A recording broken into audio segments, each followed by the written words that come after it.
Anyway, now we go around Major League Baseball. Next thing I know, I'm going to start cheering for the Yankees because Zeno's going to be mad they're off to a 10-3 start and lost to the Marlins yesterday and didn't complete the sweep. I don't know what's happening. Mark Zeno, yesterday the Yanks did not complete the sweep up in the Bronx, but the Fish get their second win of the year. They're now 2-11, but the Yankees still one of two teams alongside the Dodgers that have gotten a double-digit win so far this year at 10. Are you optimistic about the start up in the Bronx? I mean, listen, it's obviously a great start, and there's no reason to be pessimistic about it, but I still am a little bit guarded and trying to figure out, as the 4-game sweep of the Astros aside, they took on a Diamondbacks team that kind of is flailing a little bit, and then they catch the Marlins. I mean, it's not like, they're running through the AL East. They did beat up on the Blue Jays a little bit, which was surprising because Toronto's had a great record against them, but I think there's reason to be optimistic. I just wonder how long this pitching staff is going to hold up. I mean, we knew they were going to hit. I don't think there was a question of whether they were going to be able to score runs, right? The lineup is the names themselves are reason to believe that the Yankees are always going to be in games because they can score. But what is this rotation going to look like? Again, Nestor Cortez is still not, a guy that I trust. Carlos Rodon has looked good. He's looked much better than he did last year, but is that really, a valid guy that we're going to trust? And then after that, throw me a bone here. I'm not really sure what Marcus Stroman is yet. I'm not really sure what the fourth and fifth starters are. So I think there's still wait and see mode for me, but I'm not upset at the 10-3 start at all. Yeah, we're taking a look at that American League East overall, and I like the start for the division. It's supposed to be this way. There's supposed to be those teams fighting for it. Now, the one maybe surprise, which is crazy, is the Boston Red Sox at 7-5, because most of us expected that they just don't have the talent to compete in that division. But if we're lining up just the Yankees itself at 10-3, I think that's an unbelievable start, not just because of the record, Mark. Coming out of spring training, it was doom and gloom. It was, Aaron Rodgers. Now you got me tripped up on this. Aaron Judge. What is happening? Aaron Judge coming out of the gate here, injuries right away. Garrett Cole coming out of the gate where you might have lost him for the entire season. I think this bodes well for the Yankees here because it would have been surprising to me if you said, okay, the Yankees stumbled out of the gate and say, well, yeah, that's probably what was going to happen. They don't have their best foot forward just yet. Juan Soto's been very good. So for the Yankees, for me, Mark, I love them at 10-3, and I think it's a better vision on the horizon for the Yankees than when I actually started the season coming out of spring training for me. Yeah, I mean, again, I still don't think they're the favorites to win the division. I'm not going to walk away from the Orioles, who I think are a very, very good baseball team. Wow. And I think that their rotation right now is less questions than the Yankees does. And, the big question for the Orioles is what will their bullpen do? If their bullpen can hold up and pitch like it did last year, I think they're going to win a division.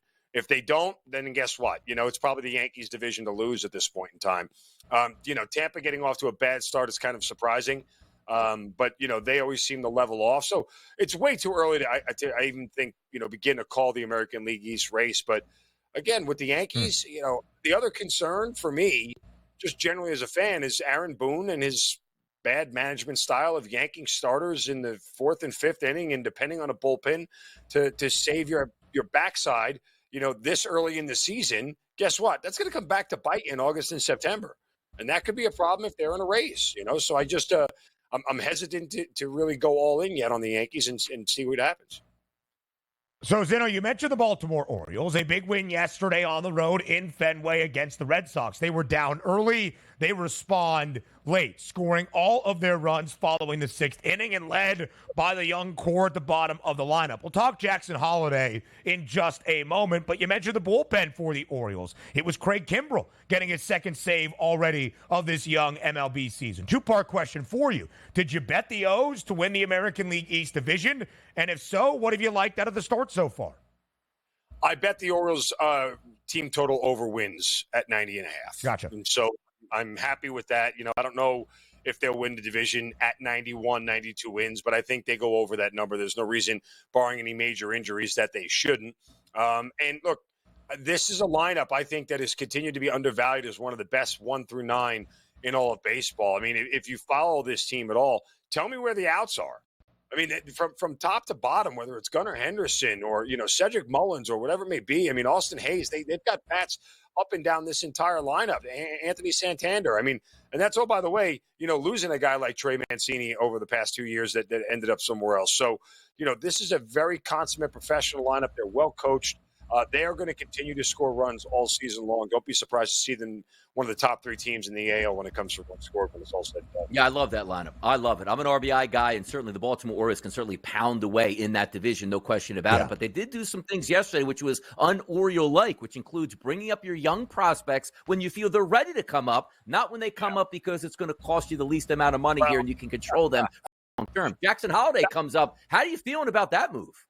I mean, look, that's obviously, Peter Angelos, rest in peace, but that's a clear divergent change from the previous ownership group. Absolutely. That used to run things. And I lived in Baltimore for 10 years. I covered the team. I covered the Angeloses and the way they did business. And it was poor, which is why they stunk for a long time. And once, Peter got out of the way and his son took over and kind of let the baseball people do the baseball thing. Look what's happened. The Orioles have been a great team. I'm not surprised. And part of the reason they brought him up this early is because last year with Gunnar Henderson, now there's an incentive in baseball where you're going to get a draft pick for bringing a guy up earlier, whereas opposed to you tried to hold on to service time. Last year, the Orioles missed that deadline with Gunnar Henderson and didn't get the draft pick. He ended up winning the Rookie of the Year, and now they're going to try to do it again with Jackson Holliday in the bigs. And I think I saw somewhere on social media like Craig Kimbrell actually got out Jackson Holliday's father at one point, like struck him out, and now he's on the team with his son, which, he says Craig Kimbrell's really old and still has weird hair. But beyond that, this is just an incredible move. I think that, look, there's so much young talent here, and really the challenge for the Orioles isn't like, what do you do with it all? It's how do you keep it all? Because and look at the Braves as a model and what they've done and kind of see what's happened now. Alex Anthopoulos went out and gave all these guys pre-arbitration contracts, right? Signed the Spencer Striders, the Austin Rileys, and everybody else. Now with Spencer Strider having his second Tommy John, you question whether that was the right move or the wrong move. But that's what the Orioles may need to start looking to do with some of these guys is offer them $10, $12, $15 million now instead of waiting to the back end of arbitration. Mm-hmm. One, when they go and fight arbitration and are going to get $20 million regardless, you're going to have to sign them to a $25, $30 million deal. So if you believe in these young kids and they're that good, it would behoove the Orioles to get 6-7-year contracts done now at a much cheaper rate. Listen, it wouldn't be that crazy to see Craig Kimbrell strike out Matt Holliday, who finished his final year in Major League Baseball in 2018. 15 years in the bigs, 6 with the Rockies, 8 with the Redbirds, that being the Cardinals, a 7-time All-Star, and Jackson is picking up where he left off. To Zeno's point, Gunnar Henderson last year for Baltimore, unanimous American League Rookie of the Year. If that is the same for Jackson Holliday, and we'll look at those odds in just a moment, Baltimore is gifted an additional first-round pick to add on to a young core that is already probably over-exceeding and performing at a higher level. And Jackson Holliday, one day in the bigs and the second best price to win American League Rookie of the Year. 3-1, less than a $1 behind Wyatt Langford, who is, of course, the outstanding rookie in Texas. Could Jackson Holliday win American League Rookie of the Year and go 2 straight for the Orioles organization? I mean, look, what did the Dodgers years ago in the 90s, would they do 3 straight with Eric Karros and a couple other guys? Was it 3, I think, in a row that they won? So it's not impossible for them to get back to Rookie of the Years. And is Holliday, it's so early to tell right now. The fact that they installed him as the second favorite is a little bit bonkers after one game. I don't know if at that price I'm really willing to look at him with guys like Kowser out there and some other, arms that I think that might have a shot to do it. But, it's going to be fun to watch this young kid play. By all accounts, everybody thought he should have made the team coming out of camp. He was sent down to AAA and tore the cover off the ball there, and it didn't take all but, 10 games to get him back up into the big leagues. So there's a ton of reason to believe that he has that level of ability. Just to follow up quickly, Donnie, before you go in, 5 straight NL Rookie of the Years for the Dodgers from 92 to 96. Started by Eric Karros, then Mike Piazza, Raul Mondesi, Hideo Nomo, and Todd Hollinsworth, rounding out 5 straight Rookie of the Year winners for the Dodgers. Go ahead, Donnie. Hollinsworth. By the way, the Dodgers. That's crazy. They've always been so good. I mean, when you talk about like the minor league system and the scouting department for the Dodgers, it laps the entire field in baseball in that international market. That's great. It's no surprise that the Dodgers actually did that. And also no surprise that the Dodgers are 10-5 to open the season. So my question to you, after a loss yesterday to Minnesota, all that hype on the Dodgers, like 10-5 is still a very good record in April here as you start to wind in. Are we surprised that the Dodgers started 10-5? Was that the expectation? Or did you figure that maybe even more hype and certainly a record that would be better than 10-5 to open the season here, Mark? I mean, be honest with you, like the Dodgers lineup does it feel like they've underperformed a little bit, or is it me? Like, It does. I mean, except Will Smith. Yeah. Yeah, I mean, I don't know that they are. I would have figured they were scoring 8 or 9 runs every game.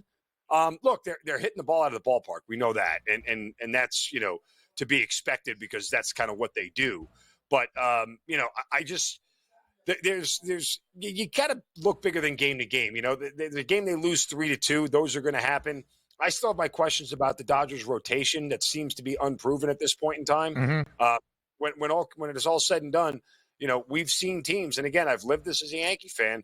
You mash your way. I say it repeatedly. You mash your way through 162 games to get to the postseason, and guess what? Your bats go silent when you face three really good pitchers in the postseason.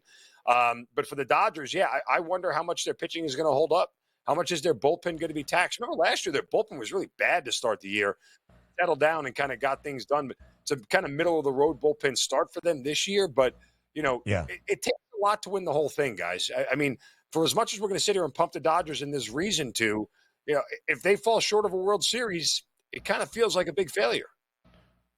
It's certainly a failure. It's World Series or bust. It's not even National League Championship Series or bust and come up short. You don't invest all that you have into this Dodgers lineup and come up short of a World Series appearance or probably even a World Series championship. And they are still the favorites at plus 320 to do that, nearly $2 in front of the Braves at 5-1. The Astros, the shortest number out of the American League, plus 750. The Yankees, plus 850 before we fall off to the Phils at 13-1. So I know it's early, 2 weeks into this MLB season. Any market move that you have seen, any value that you think still lies out there in these first 2 weeks? I mean, should we break up the Oakland A's and go over their win total at this point in time? Like this is kind of the most disappointing, surprising thing is that the Oakland A's are winning more games than we thought they would at this. Like the Marlins 1-9, we get it, we understand it, but like, why are the Oakland A's going out and beating the Texas Rangers? Why are they just 4-8 at this point and not like 1-11? So I mean, hey, win 33% of your baseball games, you're going to go over that season win total. There is that. For so sure. They got a chance here. A hot start for them may just be enough for them to get over their season win total. I mean, had the Astros in last place? Nope. We had the A's in last place, and it's the other way around. The A's, 4-8, a half game in front of the Stros for what is the bottom of the American League West. Mm-hmm. Mark Zinno, we appreciate the time here on this Thursday on the Early Line on SportsGrid.